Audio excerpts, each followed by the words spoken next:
पानी को किस तरीके से स्टोर करना है ये बात बहुत इंपॉर्टेंट है, क्योंकि अगर तुमने पानी को साफ कर भी लिया है और तुम गंदे तरीके से स्टोर कर रहे हो तो तुम्हारी सारी मेहनत पे पानी ही फिर जाएगा।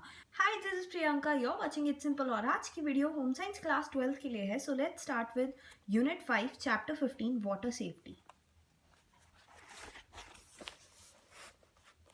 अच्छा, चैप्टर शुरू करने से पहले एक बात बता दूं कि एक बहुत इंपॉर्टेंट क्वेश्चन है, very very important. Reason for safe drinking water, ये मेन है। RO purifier storing safe drinking water. तो इसका आंसर मैंने top 10 question for home science में बता रखा है। उसकी वीडियो मैं इस वीडियो के एंड में यहाँ पे लिंक कर दूंगी, वो ज़रूर देख लेना, स्पेशली ये reason for safe drinking water वाला। ओके, चैप्टर स्टार्ट करते हैं। जल ही जीवन है। साफ पानी बहुत ज़्यादा ज़रूरी है, क्योंकि अगर गंदा पानी होगा तो उसे पीने से बहुत सारी बीमारियां फैल सकती हैं। ओके, तो सेफ वाटर की क्या क्वालिटीज़ होती हैं? Qualities of safe drinking water बहुत इंपॉर्टेंट है, तुम्हें अच्छे से पता होनी चाहिए, specially chemical and biological. Physically colourless होता है, टेस्टलेस होता है, क्लियर और ट्रांसपेरेंट होता है, न्यूट्रल पीएच होता है, जो कि एक बहुत इंपॉर्टेंट बात है। Do not contain any organic matter, obvious है। नो सस्पेंडेड पार्टिकल्स, तो ये सारे तो रीड मारने से याद हो जाएंगे, और केमिकल और बायोलॉजिकल भी तुम्हें पता होने चाहिए। हमें पानी तो चाहिए, पर साफ पानी चाहिए, क्योंकि अगर हम गंदा पानी पियेंगे तो हम बीमार पड़ जाएंगे। इसलिए हम ऐसे तरीके ढूंढते हैं जो बहुत ही सिंपल हों और जिससे हम पानी को बहुत ही आसानी से प्योरीफाई कर पाएँ और हमें सेफ ड्रिंकिंग वाटर मिल पाए। तो वो क्या तरीके हैं उनके बारे में पढ़ते हैं। अगर तो तुम्हारे पास एक मिट्टी वाला पानी है तो तुम डायरेक्टली उस मिट्टी वाले पानी को कंटेनर में डाल के बॉईल करके पीने नहीं लग जाओगे, मिट्टी तो उसी में होगी। इसलिए हम सेडिमेंटेशन का प्रोसेस यूज़ करेंगे। हम उस मिट्टी वाले पानी को थोड़ी देर के लिए कंटेनर में डाल के छोड़ देंगे, तो हम देखेंगे कि धीरे धीरे मिट्टी नीचे बेस पे सेटल डाउन हो जाएगी और ऊपर हमें नॉर्मल जो साफ पानी है वो मिल जाएगा। पर अभी भी वो पानी पीने लायक नहीं हुआ है, पर फिर भी जो मिट्टी नीचे जम गई है, अब हम धीरे धीरे छन्नी से स्ट्रेन करके सारा जो ऊपर का साफ पानी है उसे अलग से दूसरे कंटेनर में सेपरेटली निकाल लेंगे।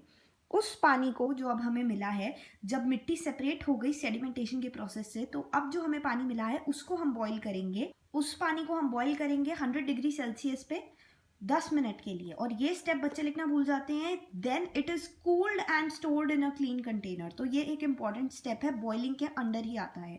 हर चीज़ के अपने बेनिफिट्स भी होते हैं और ड्रॉबैक्स भी होते हैं। उसी तरीके से यहाँ पे बॉइलिंग के ड्रॉबैक्स भी हैं और बेनिफिट्स भी हैं। बेनिफिट्स ये हैं कि एक बहुत ही आसान तरीका है और इसमें हमें कोई स्पेशल इक्विपमेंट्स की ज़रूरत नहीं पड़ी। बस हमारे पास पानी था और रेगुलर कंटेनर था जिसमें हमने इसको बॉईल किया और फिर हमें साफ़ पीने का पानी मिल गया। इस मेथड से हमें काफ़ी आसान तरीके से पानी प्योरीफाई होके मिल जाता है। पर इसके ड्रॉबैक्स भी हैं पानी को बॉईल करने के। ड्रॉबैक ये है सबसे पहला तो कि ये बहुत ज़्यादा टाइम कंज्यूमिंग है, बहुत ज़्यादा टाइम लग जाएगा ये सब करने में। स्पेशली हमारा फ्यूल बहुत ज़्यादा यूज़ हो रहा है, जो हम फायर बार बार यूज़ कर रहे हैं बर्नर पे। अगर हम गैस स्टोव यूज़ कर रहे हैं तो हमारा फायर एज अ फ्यूल बहुत ज़्यादा खर्च हो रहा है पानी को बॉईल करने के लिए। अगर हम इंडक्शन कुकटॉप यूज़ कर रहे हैं पानी को बॉईल करने के लिए, तो उस केस में फ्यूल में हमारा इलेक्ट्रिसिटी यूज़ हो रहा है। तो ये मेंशन करना, दोनों बहुत अलग अलग बातें हैं कि गैस के केस में फायर यूज़ हो रही है, वैसे तो ऑब्वियस बात है, बट ये मेंशन करना ज़रूरी है। और अगर हम इंडक्शन कुकटॉप यूज़ कर रहे हैं तो उस केस में फ्यूल में हमारा इलेक्ट्रिसिटी खर्च हो रहा है, जो कि बहुत ज़्यादा एक्सपेंसिव पड़ेगा हमें एक तरीके से देखा जाए तो। तीसरा ड्रॉबैक हमारा ये है कि ये कमरसम तरीका है, दैट इज़ बहुत ज़्यादा क्लमजी या इनकन्वीनियंट तरीका कह सकते हैं। हमें इतनी ज़्यादा आसानी नहीं हो रही है इससे। क्यों? क्योंकि हमें बार बार पानी को बहुत बैचेज में, डिफरेंट बैचेज में बॉईल करना पड़ेगा, फिर कूल करना पड़ेगा, फिर कंटेनर में डाल के स्टोर करके रखना पड़ेगा, और बार बार यही तरीका करना पड़ेगा। इतनी ज़्यादा ईज नहीं हो रही है, थोड़ा सा इनकन्वीनियंट और क्लमजी तरीका है काइंड ऑफ। दूसरा तरीका जिससे हम पानी को साफ कर सकते हैं वो है through potash alum. Potash alum तुम्हें पता होना चाहिए, डबल सॉल्ट है किसका? हाइड्रेटेड पोटेशियम सल्फेट का एंड एल्यूमिनियम सल्फेट का, जो पानी के अंदर जाके डिसॉल्व हो जाता है, वो है सॉल्युबल इन वाटर। पोटैश एलम कितने रेशो में साफ करता है पानी को? Ratio of 1 gram to 1 litre. 1 gram से 1 लीटर पानी साफ हो जाएगा तुम्हारा। अब होता क्या है, जब तुमने पोटैश एलम को लिया और पानी में डिसॉल्व कर दिया, उसके बाद तुम उस पानी के ग्लास को छेड़ोगे नहीं, तुम उसे अनडिस्टर्ब रहने दोगे काफ़ी टाइम तक, तो तुम देखोगे पानी के नीचे ही फ्लॉक्स बनने स्टार्ट हो जाएंगे। फ्लॉक्स मतलब स्टिकी ग्लोब्यूल्स बनने स्टार्ट हो जाएंगे, जिन पे अपने आप ही इम्प्योरिटीज़ जाके स्टिक हो जाएंगी। तो तुम थोड़ी देर बाद, और मतलब जब सारी इम्प्योरिटीज़ इन फ्लॉक्स पे स्टिक हो जाएंगी, तब तुम इतना पानी, जो साफ पानी ऊपर से तुम्हें दिख रहा है, वो तुम दूसरे कंटेनर में पोर कर लोगे और तुम्हें साफ पानी मिल जाएगा। पर हर तरीके के अपने बेनिफिट्स होते हैं और ड्रॉबैक्स भी होते हैं। इसका बेनिफिट ये है कि ये सस्पेंडेड पार्टिकल्स को तो रिमूव करने में हेल्प कर रहा है, पर ड्रॉबैक ये है कि ये कॉलीफॉर्म बैक्टीरिया को रिमूव नहीं करेगा। जबकि बॉइलिंग के केस में हम पढ़ चुके हैं कि बॉइलिंग से कॉलीफॉर्म बैक्टीरिया जो है वो मर जाता है, पर यहाँ पे एलम के केस में ड्रॉबैक्स में हम पढ़ सकते हैं कि कॉलीफॉर्म बैक्टीरिया नहीं रिमूव होता एलम से। सो ये इतना ज़्यादा सेफ मेथड नहीं है पानी को प्योरीफाई करने का। कॉलीफॉर्म बैक्टीरिया की अगर हम स्पेसिफिकली बात करें कि ये बैक्टीरिया किस प्रकार का होता है, तो कॉलीफॉर्म बैक्टीरिया जो होता है ना, वो कोई एक बैक्टीरिया नहीं होता, ये एक ग्रुप है। Coliform bacteria are not one kind of bacteria. The most common fecal coliform bacteria is E. coli. अगर तुम्हें E. coli के बारे में तो पता ही होगा। अगर हम E. coli के बारे में बात करें तो E. coli जो है ना, वो एक सब ग्रुप है कॉलीफॉर्म बैक्टीरिया का। कॉलीफॉर्म बैक्टीरिया, अगेन मैं फिर बता रही हूँ कि ये कोई एक काइंड का बैक्टीरिया नहीं होता। सपोज कर लो ये एक ग्रुप है तो उसमें काफ़ी सारे टाइप्स होते हैं। ओके, फिर आते हैं ट्रेडिशनल टेक्नोलॉजी ऑफ फिल्टरिंग। जो ऐसे ट्रेडिशनल फिल्टर्स जो बहुत ज़्यादा मार्केट में आम तरीके से मिल जाते हैं और उन्हें बार बार हमें साफ़ करना पड़ता है। सबसे पहले तो आता है टैप फिल्टर, जो कंटेन करते हैं fibrous wool in a porous cover, जैसा इस इमेज में दिखा रखा है। तो ये वूल जो है, जैसे हम टैप को ऑन करेंगे, वूल जो है वो सारी इम्प्योरिटीज़ को कलेक्ट कर लेगा और हमें साफ़ पानी मिलेगा। पर इसका भी एक बहुत बड़ा ड्रॉबैक है कि इस टैप फिल्टर से भी कॉलीफॉर्म बैक्टीरिया रिमूव नहीं होगा और ये बहुत हार्मफुल भी हो सकता है। हार्मफुल भी हो सकता है इन द सेंस कि कॉलीफॉर्म बैक्टीरिया एक तरीके का ग्रुप है, मतलब काफ़ी सारे बैक्टीरियाज के लिए नाम है। सो उनमें से कोई एक ऐसा बैक्टीरिया भी हो सकता है, जैसे ई कॉल हो गया एक सब ग्रुप, इसमें काफ़ी सारे बैक्टीरियाज आते हैं। तो उनमें से कोई भी एक बैक्टीरिया अगर तुमने पी लिया, मतलब तुम्हारे वाटर के अंदर आ गया, तो तुम्हारे लिए काफ़ी डेंजरस भी हो सकता है। फिर आ जाते हैं स्टोरेज फिल्टर पे। क्या होता है स्टोरेज फिल्टर में, दो स्टील के या पॉलिस्लेन के कंटेनर्स होते हैं, एक के ऊपर एक रखे होते हैं, दो स्टील के और पॉलिस्लेन के कंटेनर्स। 2 से 3 पॉलिस्लेन कैंडल्स होती हैं fitted at the base of the top container. That is कि यहाँ पे तुम देख सकते हो 2 स्टील के कंटेनर्स एक के ऊपर एक रखे हुए हैं। टॉप कंटेनर के बेस में 2 या 3 पॉलिस्लेन की कैंडल्स होंगी जो कि पानी को प्योरीफाई करेंगी। साफ पानी सेकंड कंटेनर में आएगा और वहाँ से सीधा टैप से तुम्हारे पास आ जाएगा, और जो टॉप कंटेनर है उसे एक लिड से भी कवर कर रखा है। ओके, पर इस मेथड से तुम्हारी सस्पेंडेड इम्प्योरिटीज तो साफ हो जाएंगी, बट फिर वही बात आ गई कि इससे भी कॉलीफॉर्म बैक्टीरिया किल नहीं होगा। नेक्स्ट आ जाते हैं 4 पिक्चर फिल्टर पे। ये बहुत इंपॉर्टेंट है, हो सकता है इस बार पेपर में आ जाए 5 मार्क्स में। ड्रॉ एंड एक्सप्लेन, तुम्हें पूरा ये बनाना पड़ेगा, साथ ही साथ एक्सप्लेन करना पड़ेगा, इसलिए तुम्हें हर एक स्टेप पता होना चाहिए। और साथ में यहाँ पे बना नहीं हुआ, पर तुम हर एक जो ये अर्दन पॉट है इसके हर एक के नीचे, जैसे एक में ही दिखा रखा है, पर हर एक के नीचे होल बना देना। 4th में मत बनाना ऑब्वियसली, क्योंकि उसमें पानी कलेक्ट होगा हमारा क्लीन वाटर। तो ये कैसे होगा इसके बारे में बात करते हैं। तो सबसे पहले यहाँ पे फर्स्ट अर्दन पॉट पे मसलिन क्लॉथ लगा रखा है जिससे कुछ सस्पेंडेड इम्प्योरिटीज़ निकल जाएंगी। फिर ये पानी धीरे धीरे सेकंड होल से नीचे आता है। यहाँ पे क्या है, यहाँ पे तुम्हें पता चलेगा कि हमने क्रश्ड चारकोल रखा हुआ है इस पॉट में। तो इससे क्या होगा, क्रश्ड चारकोल से जो भी पानी की स्मेल है वो निकल जाएगी। फिर ये थर्ड पॉट में आता है, तो थर्ड पॉट में हमने सैंड और ग्रेवल रखी हुई है। उससे क्या होगा, सैंड और ग्रेवल से होगा ये कि और जो सस्पेंडेड पार्टिकल्स हैं वो निकल जाएंगे, रिमूव हो जाएंगे पानी में से। और फिर 4th में हमने फिर एक मसलिन क्लॉथ लगाया है और अब हमें यहाँ पे क्लीन वाटर मिल रहा है जो कि पीने के लिए सही है। पर ड्रॉबैक फिर से यही है कि इस केस में भी 4 पिक्चर फिल्टर में भी कॉलीफॉर्म बैक्टीरिया नहीं मरेगा। तो अभी तक का तो बेस्ट बॉइलिंग ही है इन सब के कंपैरिजन में जो अभी तक हमने पढ़े हैं उन सब में। और अब वापस 4 पिक्चर फिल्टर पे आ जाते हैं। एक प्रिकॉशन है इसमें कि जो कोल, सैंड और ग्रेवल हमने यूज़ किया है वो बार बार हमें चेंज करना पड़ेगा regularly. Okay, modern technology of filtering, electric filter. तो सबसे पहली चीज़ तुम यहाँ पे देख सकते हो, इलेक्ट्रिक फिल्टर्स में 3 चेम्बर होते हैं। ये फर्स्ट चेम्बर है, ये सेकेंड चेम्बर है और ये थर्ड चेम्बर है। यहाँ पे नंबर लिखे हुए हैं 1 2 3। ओके, अब ये तीनों चेम्बर्स इसलिए लगे हुए हैं क्योंकि तीनों का ही अलग अलग काम है। जैसे कि जो फर्स्ट चेम्बर है, यहाँ पे क्या है, यहाँ पे पॉलिस्लेन कैंडल है। पॉलिस्लेन कैंडल करती क्या है, सारे सस्पेंडेड पार्टिकल्स को रिमूव कर देती है पानी के अंदर से। सेकेंड चेम्बर जो ये वाला है, इसमें क्या है, एक्टिवेटेड कार्बन पार्टिकल्स हैं जो कि एब्जॉर्ब करते हैं और डिसॉल्व कर देते हैं ऑर्गेनिक इम्प्योरिटीज को, जैसे कि colour, odour and free chlorine. Third chamber जो कि बहुत बहुत बहुत इंपॉर्टेंट है, यूवी लाइट का चेम्बर। यूवी लाइट बहुत इंपॉर्टेंट काम करती है, दैट इज कि वो इनएक्टिवेट कर देती है सारे माइक्रोस्कोपिक बैक्टीरियाज को एंड वायरसेस को। मोर ओवर, जो पानी की क्वालिटी है उसे मॉनिटर किया जाता है bye electronic monitoring system. That is कि पानी बहना, पानी का फ्लो बंद हो जाएगा उस टाइम पे जब प्योरिफिकेशन लेवल जो है वो स्टैंडर्ड से नीचे होगा। जब पानी का जो प्योरिफिकेशन लेवल है वो प्रिस्क्राइब्ड स्टैंडर्ड से बिलो हो जाएगा, नीचे गिर जाएगा, that is if the purification level falls below the standards, तब ये जो इलेक्ट्रॉनिक मॉनिटरिंग सिस्टम है ये ऑटोमेटिकली स्टॉप कर देगा वाटर के फ्लो को। ओके, तो हर चीज़ के अपने फ़ायदे भी होते हैं और नुकसान भी होते हैं। उसी तरीके से इलेक्ट्रिक फिल्टर्स के भी अपने फ़ायदे और नुकसान हैं। दैट इज़ कि सेफ, कूल, पोर्टेबल वाटर हमें एकदम से आसानी से मिल रहा है, गैस की कंजप्शन नहीं हो रही इलेक्ट्रिक फिल्टर्स में, टाइम भी बच रहा है, और ये मेन पॉइंट इनएक्टिवेट कर रहा है बैक्टीरियाज और वायरसेस को, जो कि यूवी लाइट कर रही है। बहुत इंपॉर्टेंट पॉइंट है। ड्रॉबैक्स भी हैं। ड्रॉबैक ये है कि बहुत ज़्यादा एक्सपेंसिव है, बहुत महंगा पड़ता है। इलेक्ट्रिकल फेलियर, बिजली चले जाने पे ऑफकोर्स ये काम नहीं करेगा क्योंकि नाम ही है इलेक्ट्रिकल फिल्टर। और पर ये dissolved impurities like pesticides, fluorides को रिमूव नहीं कर सकता इलेक्ट्रिकल फिल्टर। प्रिकॉशंस क्या हैं? पहला प्रिकॉशन तो ये है कि वाटर सप्लाई कॉन्टिन्यूस होना चाहिए, सिर्फ कोल्ड वाटर पास करना चाहिए through the filter.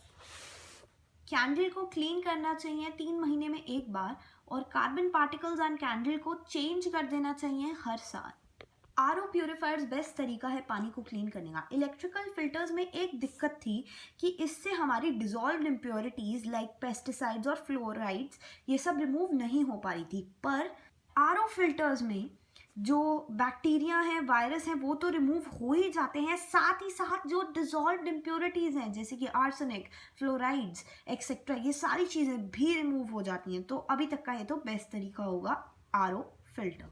5 main steps होते हैं आरओ प्यूरिफायर में। पहला क्या होता है, इम्प्योर वाटर जो भी आ रहा है उसे हम सेडिमेंट फिल्टर से पास कराएंगे, तो वहाँ पे क्या होगा, जितना भी सैंड, रस्ट और अदर पर्टिकुलर मैटर या फिर सेडिमेंट्स कह सकते हैं, जितने भी ये सारी चीज़ें हैं वो सब अपने आप रिमूव हो जाएंगी। सेकेंड स्टेप में एक्टिवेटेड कार्बन फिल्टर से पानी को हम पास कराएंगे, तो वहाँ पे जितने भी इंडस्ट्रियल केमिकल्स हैं, पेस्टिसाइड्स, हर्बिसाइड्स, सॉल्वेंट्स हैं, वो सब रिमूव हो जाएंगे। थर्ड स्टेप में हम रिवर्स ऑस्मोसिस मेम्ब्रेन से फोर्स कराएंगे। इसकी लैंग्वेज थोड़ी डिफरेंट है, एज इट इज लैंग्वेज में लिखना पड़ेगा, तो ये बुकिश लैंग्वेज से पढ़ते हैं।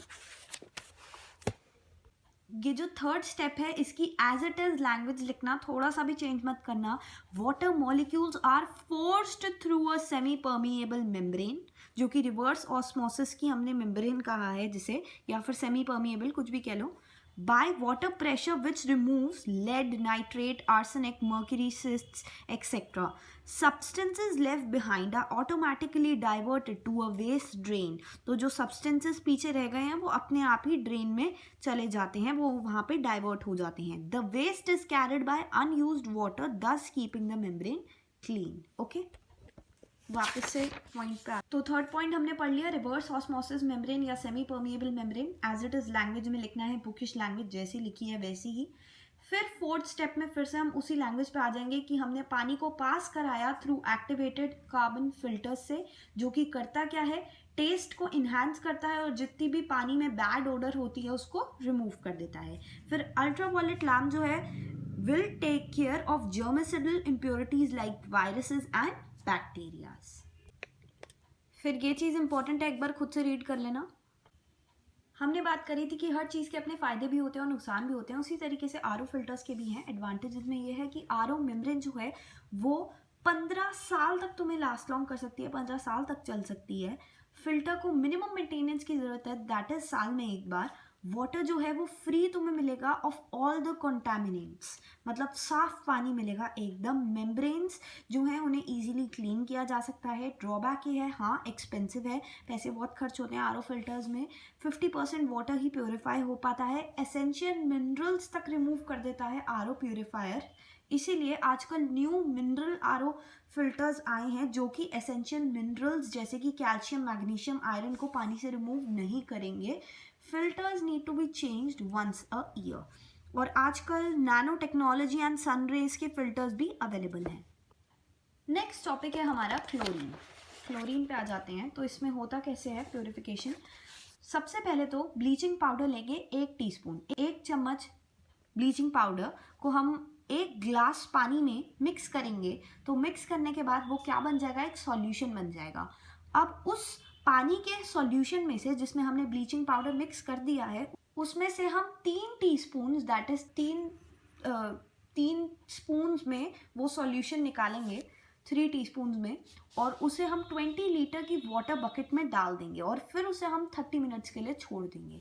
30 मिनट्स बाद हमें पोर्टेबल वाटर मिलेगा। इसके बेनिफिट्स क्या हैं? 2 बहुत ही इंपॉर्टेंट बेनिफिट्स हैं क्लोरीन के।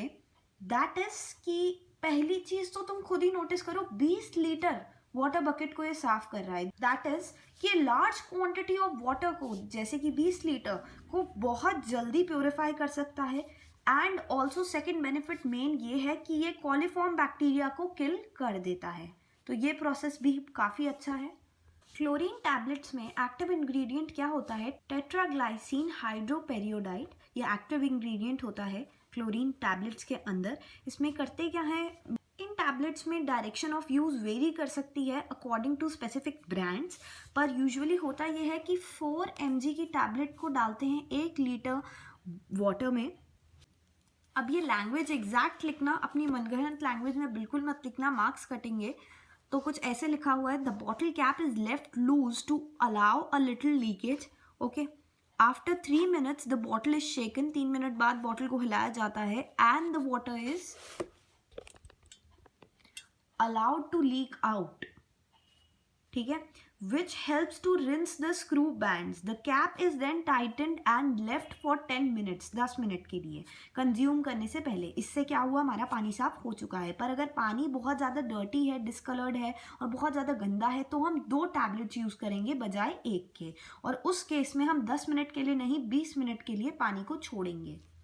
पानी को छोड़ेंगे इन द सेंस कि पानी को अनडिस्टर्ब छोड़ेंगे। 20 मिनट बाद काम हो जाएगा और उसके बाद पानी साफ हो जाएगा, वो हम कंज्यूम कर सकते हैं। बेनिफिट्स क्या हैं कि ये बहुत ही पोर्टेबल है, इजी टू यूज़ भी है एक तरीके से। ये टैबलेट जो है बहुत कन्वीनियंट है ट्रैवल के लिए, मिलिट्री कैंप्स, हाइकर्स के लिए। सेफ एंड इफेक्टिव मेथड है क्योंकि ये बैक्टीरियल कंटामिनेट्स को भी ख़त्म कर देता है। प्रिकॉशन ये हैं कि bottle should be recap tightly. And second ये है प्रिकॉशन कि क्योंकि ये एक टैबलेट है इसलिए इसे ड्राई रखना चाहिए और इसे ऑफकोर्स एक्सपायरी डेट से पहले यूज़ कर लेना चाहिए। स्टोरेज ऑफ पोर्टेबल वाटर, तो पानी को किस तरीके से स्टोर करना है ये बात बहुत इंपॉर्टेंट है, क्योंकि अगर तुमने पानी को साफ कर भी लिया है और तुम गंदे तरीके से स्टोर कर रहे हो तो तुम्हारी सारी मेहनत पे पानी ही फिर जाएगा। ओके, तो इसलिए पानी को बहुत सही तरीके से तुम्हें स्टोर करके रखना चाहिए। स्पेशली साफ सुथरे कंटेनर्स में पानी को ढक के रखना चाहिए। और मेक श्योर कि जो भी कंटेनर्स हैं, जैसे चाय के बर्तन होते हैं, चाय बनाने के जो पैन होती है, पैन के हैंडल टूटे होते हैं तो उन्हें ऐसे कपड़े से उठा के फिर डालना पड़ता है, तो वो सही बात नहीं है क्योंकि उससे कंटामिनेशन के चांसेस रहते हैं। इसीलिए यहाँ पे लिखा हुआ है कि लॉन्ग हैंडल्स होने चाहिए, पता चले जो भी कंटेनर है ग्लास में है, जो भी कंटेनर है या ग्लास है उसमें तुम्हारे हैंड्स डिप हो रहे हैं, वो उससे भी कंटामिनेशन के चांसेस बढ़ जाते हैं पानी के। इसीलिए लॉन्ग हैंडल होने चाहिए। ओके, और जो वाटर है उसे साफ जगह पे रखना चाहिए। ये नहीं कूड़ेदान के पास हम वाटर बॉटल्स में पानी स्टोर करके रख रहे हैं तो वहाँ से भी पानी के कंटामिनेशन के चांसेस बढ़ जाएंगे। एक और बहुत इंपॉर्टेंट क्वेश्चन है reasons for safe drinking water, कि सेफ ड्रिंकिंग वाटर हमें साफ पानी क्यों चाहिए। ये बहुत अच्छा क्वेश्चन है, इसके काफ़ी सारे पॉइंट्स हैं और साथ ही साथ स्टोरेज ऑफ पोर्टेबल वाटर में कुछ एक्स्ट्रा पॉइंट्स के लिए तुम top 10 question of home science में यहाँ पे मैं वीडियो लिंक कर दूँगी, उसमें देख सकते हो। Okay, and question answers I think बहुत ईजी हैं, ये तुम खुद से भी कर सकते हो, बट स्टिल कोई डिफिकल्टी हो तो तुम मुझसे कमेंट सेक्शन में पूछ सकते हो। Okay, so that's it for this video.